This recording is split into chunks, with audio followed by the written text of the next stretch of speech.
ہے کہ دونوں ملک کسی محدود ہی صحیح ایٹمی جنگ میں چلے جائیں؟ جہاں تک مجھے علم ہے انڈیا نے چھوٹے نیوکلیئر ویپنز نہیں بنائے ہیں، اور اس کی وجہ یہ ہے کہ جب آپ چھوٹا نیوکلیئر ویپن بناتے ہیں تو اس کے اندر یورینیم یا پلوٹونیم خاصا استعمال ہوتا، کافی مقدار میں استعمال ہوتا ہے، اور اس لیے آپ کو فسائل مٹیریل یعنی یورینیم یا پلوٹونیم بہت مقدار میں تیار کرنا پڑتا. تو انڈیا نے میدان جنگ میں لڑنے کا ساز و سامان نہیں تیار کیا ہے، مطلب یہ کہ ایٹمی ساز و سامان نہیں تیار کیا ہے، پاکستان نے کیا ہے. اور یہ جیسا کہ میں نے آپ کو بتایا کولڈ سٹارٹ کی وجہ سے پاکستان نے یہ کیا. اب انڈیا کا یہ کہنا ہے کہ اگر ایک چھوٹا سا بھی ایٹم بم ہمارے خلاف استعمال ہوتا ہے، خواہ وہ پاکستان کی سرزمین پہ ہو یا وہ انڈیا کے حدود کے اندر ہو، یہ ایٹمی جنگ سمجھا جائے گا، اور اسی لیے انڈیا پھر اپنی پوری طاقت سے پاکستان کو پر حملہ کرے گا، اور اس کے پاس جتنے بھی نیوکلیئر ویپنز ہیں وہ سارے پھر استعمال میں لائے جا سکتے ہیں. تو میں سمجھتا ہوں کہ جو ٹیکٹیکل نیوکلیئر ویپنز ہیں، ہاں شاید آپ کچھ ٹینکوں کو تباہ کر سکیں، لیکن اس کا جو نتیجہ ہوگا، اس کا جو انجام ہوگا وہ یہ کہ مکمل ایٹمی جنگ چھڑ جائے گی.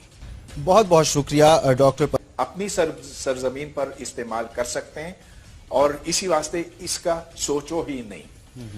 اب اس کے بڑے فائدے بھی ہیں اور خطرات بھی ہیں. فائدہ یہ ہو سکتا ہے کہ پاکستان اپنے لحاظ سے جو کرنا چاہے کر سکتا ہے، لیکن ہندوستان کی طرف سے کوئی خطرہ نہیں ہوگا، اور ہندوستان فوج کشی کرنے کی کوشش نہیں کرے گا. لیکن نقصان یہ ہے کہ اگر خدا نہ خواستہ ممبئی جیسا دوسرا کوئی ایسا واقعہ ہوتا ہے اور ہندوستان حملہ کرتا ہے، ہم ان کے اوپر یہ نصر جیسے میزائل، ٹیکٹیکل میزائل داغتے ہیں، اور نیوکلیئر دھماکہ ہوتا ہے، چھوٹا سا ہی ہو.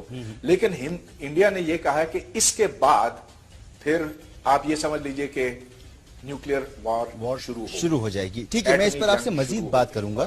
یہ انتہائی خطرناک اسٹیٹمنٹ ہے، مگر پاکستان نے سرکاری سطح پر پہلی مرتبہ اس بات کو تسلیم کیا ہے کہ ہم نے چھوٹے نیوکلیئر ہتھیار ان کی تیاری شروع کر دی ہے، یا ہم اس کو بنا چکے ہیں یا بنا رہے ہیں.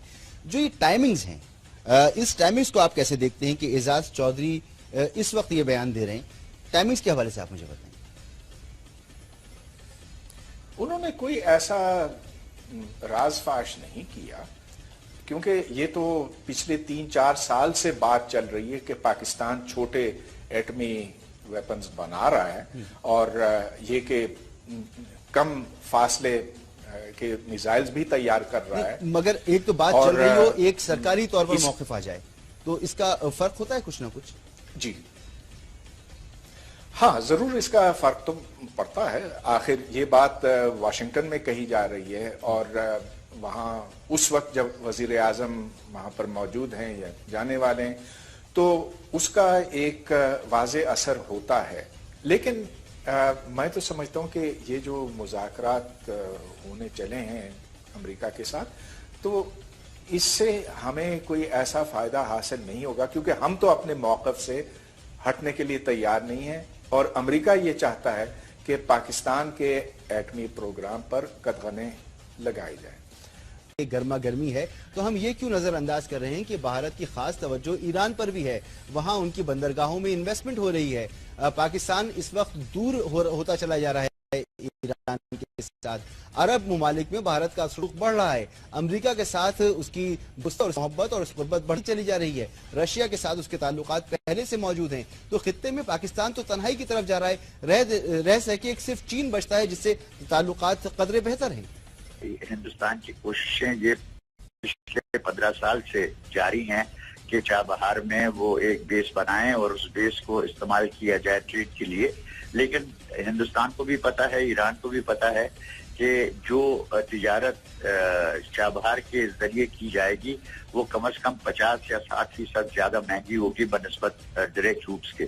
تو یہ چیزیں ہیں جو کہ ہندوستان پاکستان کا جو تناؤ والا رشتہ رہا ہے، اور جس میں ابھی کمی نظر نہیں آ رہی ہے، اس کی وجہ سے یہ جاری رہیں گے. لیکن اس وقت میری نظر میں یا تو مودی صاحب نے یہ فیصلہ کیا ہے کہ پاکستان کے ساتھ وہ یہی رویہ رکھیں گے، یا کہ یہ عارضی رویہ ہے جو کہ بہار کے الیکشن کے لیے کیا گیا ہے. اور میری نظر میں اس وقت میں یہ سوچنے کی کوشش کر رہا ہوں کہ یہ اپنی اندرونی صورتحال کی وجہ سے کر رہے ہیں. ٹھیک، بہت بہت شکریہ نجیب الدین شیخ صاحب، سابق سفارتکار اور معروف تجزیہ کار.